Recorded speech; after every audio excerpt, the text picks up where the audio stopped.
Hi students, कैसे हैं? स्वागत है आपका अभिनंदन क्लास में।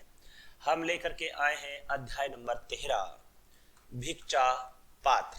यानी कि भिक्षा पात्र होता क्या है, जिसमें साधु ऋषि मुनि आते हैं, जिस बर्तन में वो भिक्षा लेते हैं उसे भिक्षा पात्र कहा जाता है।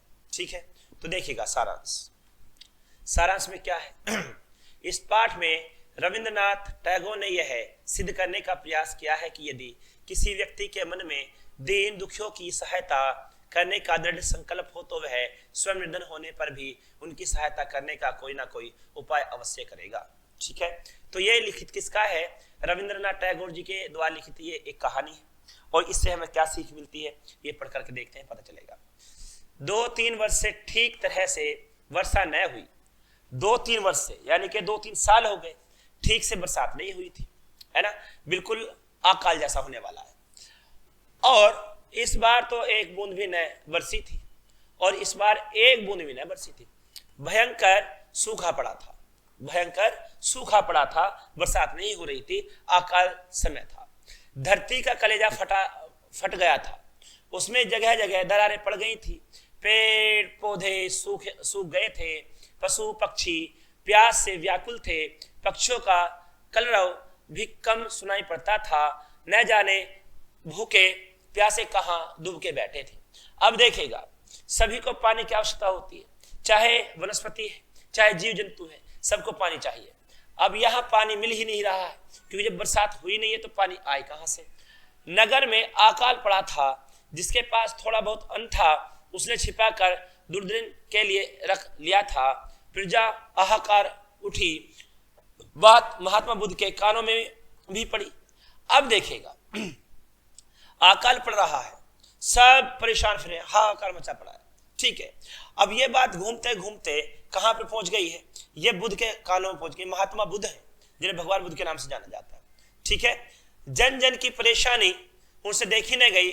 उन्होंने अपने शिष्य को इकट्ठा किया, नगर के धनी भक्तजनों को बुला भेजा और जो धनी लोग हैं नगर के उनको बुलवा लिया उन्होंने कि जाओ उन्हें बुला करके लाओ। जो उनके शिष्य थे उनसे कहा कि जाओ नगर के जो धनी लोग हैं उनको बुला करके लेकर आओ। यानी कि वो जो धनी लोग हैं उनको वो मानते होंगे, भगवान बुद्ध की बात मानते होंगे, इसलिए उन्हें बुलवा लिया।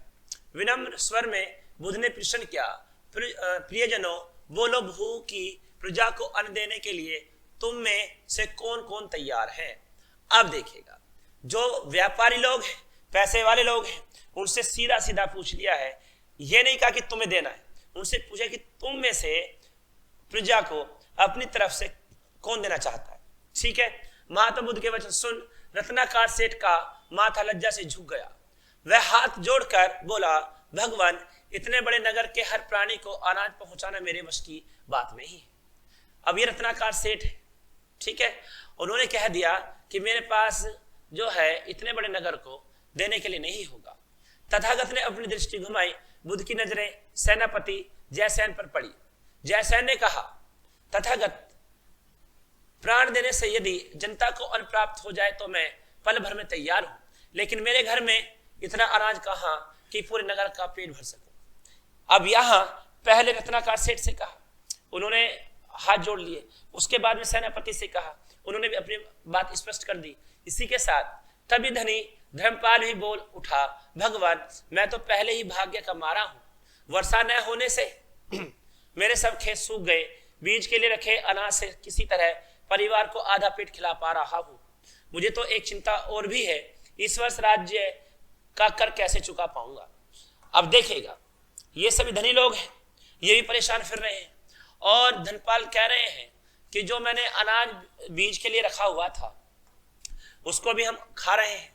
ठीक है, और डर इस बात का है हमें कि जो कर है, राज्य का कर जो देना है वो कैसे चुकाएंगे।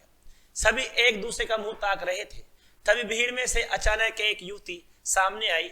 वह भगवान तथागत के प्रिय शिष्य अनाथि पिंडक की बेटी सुप्रिया थी। वह अत्यंत दुखी लग रही थी। आंखों से बहते अश्रु मतलब आंसू पोंछकर उसने बुद्धदेव के चरण छुए और मीठे स्वर में बोली, भगवान, यह तुच्छ सेविका आपकी आज्ञा का पालन करेगी। तुच्छ मतलब बहुत छोटी सी सेविका। अन्न की कमी के कारण जो लोग बेहाल है वे सब मुझे अपनी संतान लग रहे हैं। नगर के हर आंगन में मैं अनाज पहुंचाने का भार मैं लेती हूँ। एक महिला आती है, वो कहती है कि भगवान मैं तुच्छ सेविका हूं आपकी, और नगर के हर एक आंगन में अनाज पहुंचाने का काम मैं करूंगी। ठीक है, सभी आश्चर्यचकित रह गए। भला यह स्त्री इतने बड़े नगर के वासियों का पेट कैसे भरेगी। कुछ तो मुंह छिपाकर हंसने लगे, कुछ क्रोधित हो उठे, कुछ को सुप्रिया पागल लगी, किसी ने कठोर आवाज में ताना कसा। खुद को तो दाने दाने का अभाव, फिर इतना बड़ा काम अपने सिर कैसे ले रही है। तेरे घर में क्या भंडार भरे पड़े हैं, अब उसके पास खुद के भी नहीं है। लोग उसका उपहास करने लगे कि जो है ये करेगी तो करेगी कैसे, है ना, इसके पास खुद के पास तो है नहीं, अभी लाई कहां से। तो लोग मुंह छिपा करके हंसने लगे। सुप्रिया सबके सामने सिर झुकाकर बोली, मेरे पास और कुछ नहीं, केवल भिक्षा पात्र के रूप में यह कटोरा है। भिक्षा पात्र के रूप में यह कटोरा है। मैं सबसे निर्धन हूं, इसलिए मुझे मांगने में कोई लज्जा नहीं है। हे प्रियजनों, आपकी दया के बल पर ही भगवान बुद्ध की आज्ञा पूरी होगी, मेरी शक्ति से नहीं। मेरा भंडार तो आप सबके घर में भरा पड़ा है, आपकी दया होगी तो मेरा भिक्षा पात्र सदा भरा रहेगा, लीजिएगा। केवल एक महिला कहती है कि मैं भिक्षा मांगूंगी और भिक्षा मांग करके मैं सबके घर तक पहुंचाऊंगी। ठीक है, और जितना भी मेरा ये पात्र भरेगा वो आप लोगों की दया से भरेगा। ठीक है, मैं तो छोटी हूं, मुझे भिक्षा मांगने में कोई दिक्कत नहीं है, मैं तो भिक्षा मांग करके लोग घर घर पहुंचाते रहूंगा। ठीक है, इसी के साथ आप जो कुछ भी देंगे उसे भूखों को खिलाऊंगी। जब तक धरती माँ के आप जैसे पुत्र हैं तब तक चिंता कैसी।